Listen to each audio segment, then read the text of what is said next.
21 de abril de 1960. Uma data gravada na memória do Brasil.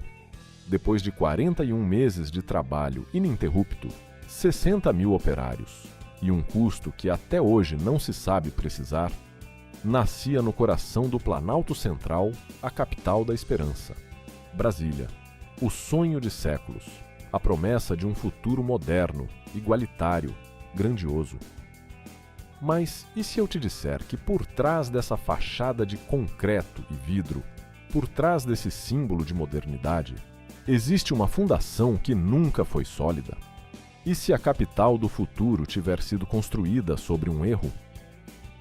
Hoje eu vou te levar para debaixo dos pilares da capital federal.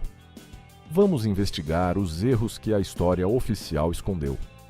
Não um erro de cálculo matemático, não um erro de engenharia, mas erros muito mais profundos, políticos, sociais, humanos, erros que custaram caro, erros que ainda hoje, 60 anos depois, a gente paga, todo santo dia.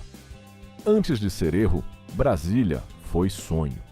A ideia de transferir a capital para o interior não nasceu com JK.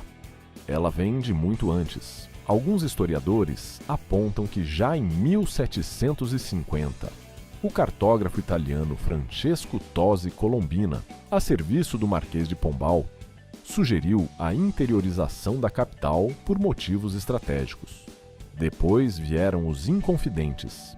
Eles queriam transferir a capital para São João del Rei, por ser mais bem situada e farta em mantimentos, e associavam a mudança à implantação da República. Era 1789. A ideia já estava plantada. Em 1883, Dom Bosco teve um sonho profético. Ele viu uma terra prometida entre os paralelos 15 e 20, onde correriam rios de leite e mel. Muitos anos depois, esse sonho foi associado a Brasília, uma profecia que ajudou a construir a mística em torno da nova capital. Mas será que profecia se cumpre à custa do suor de milhares? Com a República, a ideia ganhou força. A Constituição de 1891 foi clara. Fica pertencendo à União, no Planalto Central da República, uma zona de 14.400 km², que será oportunamente demarcada para nela estabelecer-se a futura capital federal. Não era mais sonho, era lei. Em 1892, o presidente Floriano Peixoto enviou a Comissão Exploradora do Planalto Central, chefiada por Luiz Cruz. Eles passaram meses mapeando a região. O resultado foi o Retângulo Cruz, uma área de 90% e 60 quilômetros que passou a figurar em todos os mapas brasileiros. A ideia estava no papel, mas faltava coragem política para tirar do papel. Chegamos a 1956. Juscelino Kubitschek assume a presidência com um lema ousado: 50 anos em 5. Desenvolvimento acelerado, industrialização, modernização. E no centro desse projeto, a construção da nova capital. Brasília seria o símbolo do Brasil do futuro. Eu não teria feito Brasília. Comunicar a uma cidade como o Rio de Janeiro que aqui não é mais a capital é um erro muito forte do ponto de vista político. É um tropeço histórico. Paulo Mendes da Rocha. Essa frase é do arquiteto Paulo Mendes da Rocha, um dos maiores nomes da arquitetura brasileira, vencedor do Prêmio Pritzker. Ele foi direto. Brasília foi um tropeço histórico. Por quê? Porque tirar o título de capital do Rio de Janeiro foi um erro político. Na visão dele, em vez de construir uma capital nova no meio do nada, o dinheiro poderia ter sido usado para criar dezenas de cidades úteis, conectando o Brasil por hidrovias, integrando o território de verdade. Enquanto o Rio de Janeiro, uma cidade já consolidada, com infraestrutura, cultura, história, perdia seu posto de capital, o governo gastava rios de dinheiro para construir do zero uma cidade no Cerrado. Uma cidade que, para existir, precisou de 60 mil trabalhadores trazidos de todos os cantos do país, os candangos. Estima-se que a construção de Brasília tenha custado 83 bilhões de dólares americanos em valores de hoje. Isso é equivalente a 1.000 arenas de Copa do Mundo. Em um único ano, os gastos com Brasília chegaram a 10% de todo o PIB brasileiro. O Banco Mundial recomenda que um país invista, no máximo, 4,5% do PIB em infraestrutura. O Brasil gastou mais que o dobro disso, em uma única cidade. Mas de onde veio tanto dinheiro? O governo brasileiro da época não tinha esses recursos. Então, a estratégia adotada foi a mais perigosa: emitir moeda, imprimir dinheiro sem lastro, inflação. Na época, o impacto da inflação ainda não era completamente compreendido. O que se sabe é que a construção de Brasília foi uma das principais causas da instabilidade econômica que marcou o fim do governo JK, e principalmente o governo de João Goulart, que veio depois. Os desabastecimentos se tornaram frequentes. O poder de compra da população, especialmente a mais pobre, despencou. Alguns historiadores vão além. Dizem que a instabilidade econômica provocada pela inflação para financiar Brasília contribuiu para o crescimento da oposição, que, em 1964, levaria ao golpe militar. Mas o custo de Brasília não parou em 1960. Ele continua sendo pago todo dia. Você já parou para pensar no custo logístico de manter uma cidade de 3 milhões de habitantes isolada no meio do Cerrado?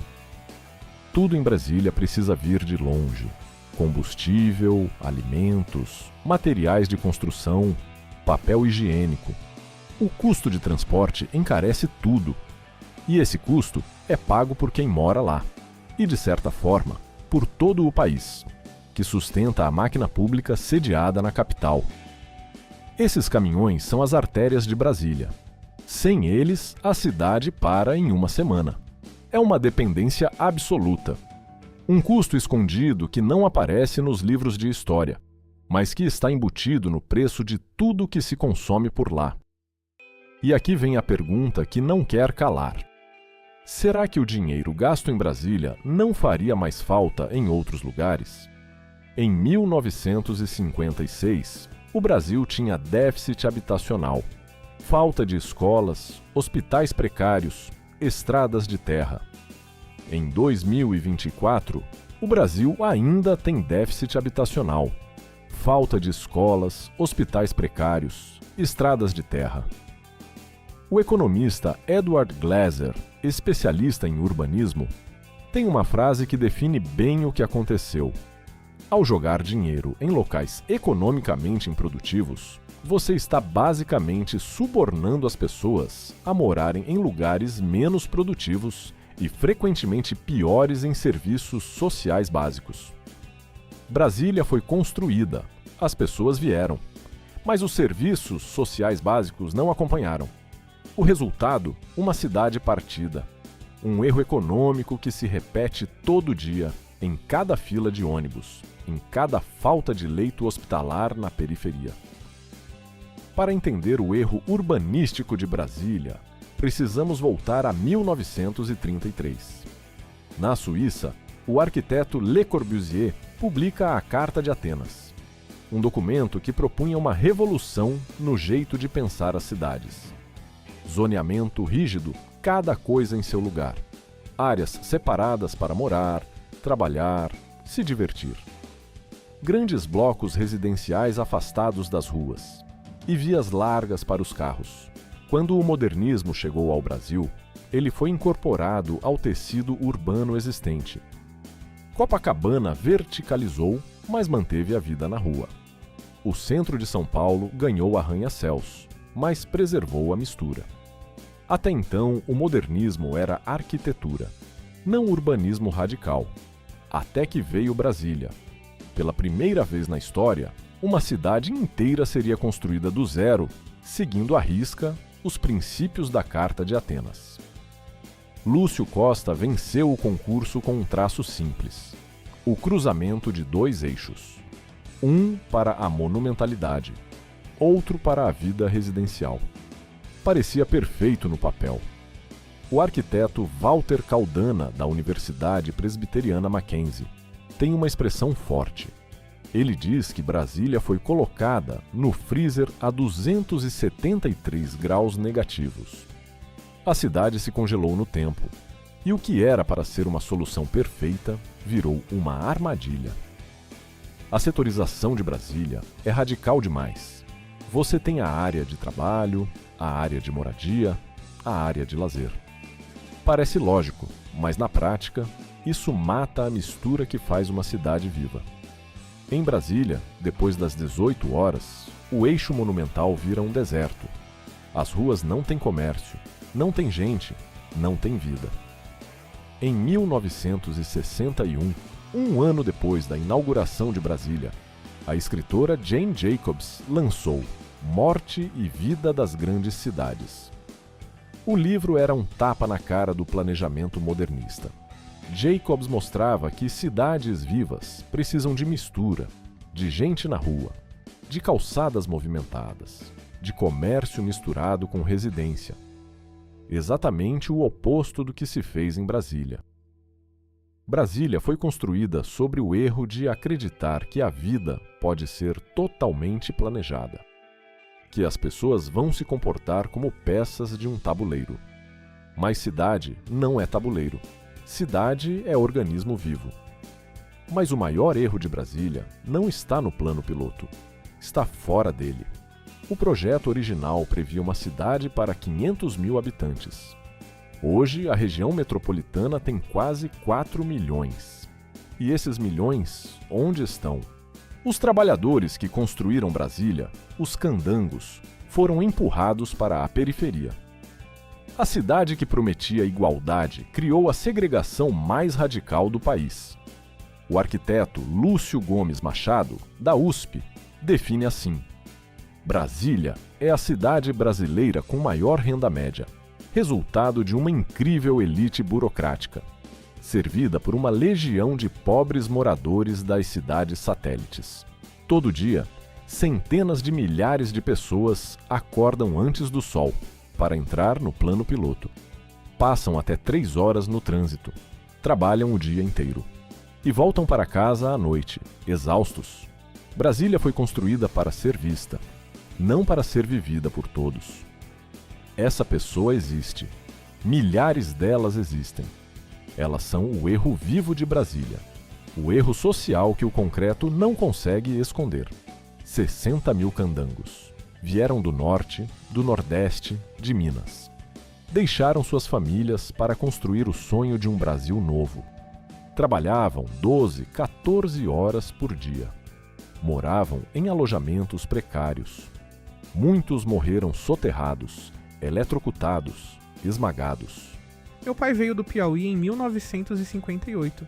Ele contava que não tinha equipamento de segurança. Se caísse, caía. Se morresse, enterravam ali mesmo. Dizem que tem candango concretado nos pilares de Brasília. Não sei se é verdade, mas sei que meu pai trabalhou 3 anos e nunca mais foi o mesmo. Há relatos de que operários mortos durante a construção teriam sido concretados nas estruturas. Não há provas oficiais, mas a lenda persiste. Verdade ou mito, ela revela uma verdade mais profunda.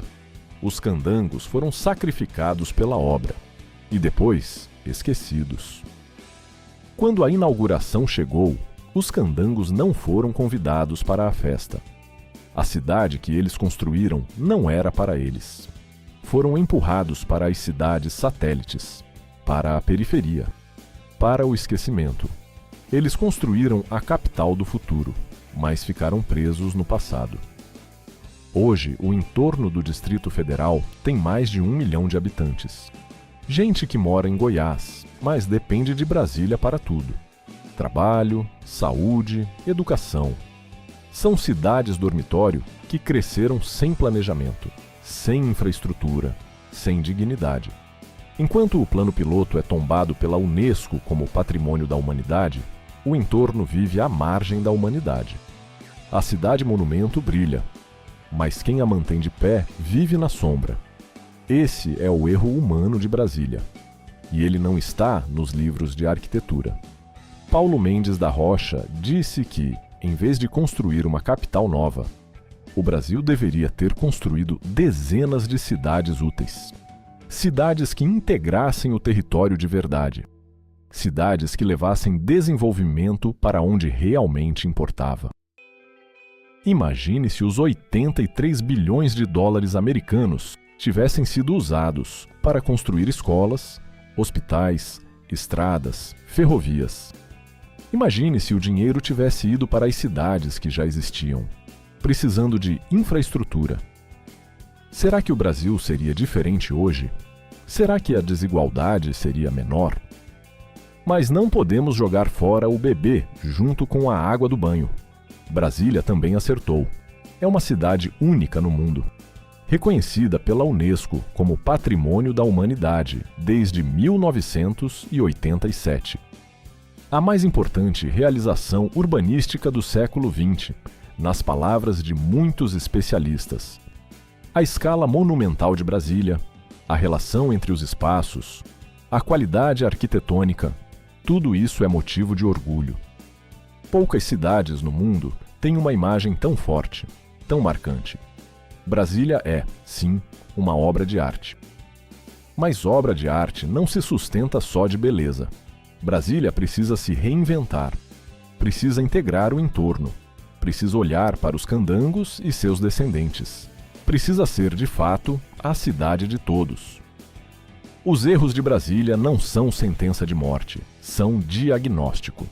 Saber que a cidade foi construída sobre erros históricos, econômicos, urbanísticos e humanos é o primeiro passo para corrigi-los. E ainda dá tempo. Brasília foi construída sobre um erro, mas ela também foi construída sobre o suor, a esperança e o trabalho de milhares.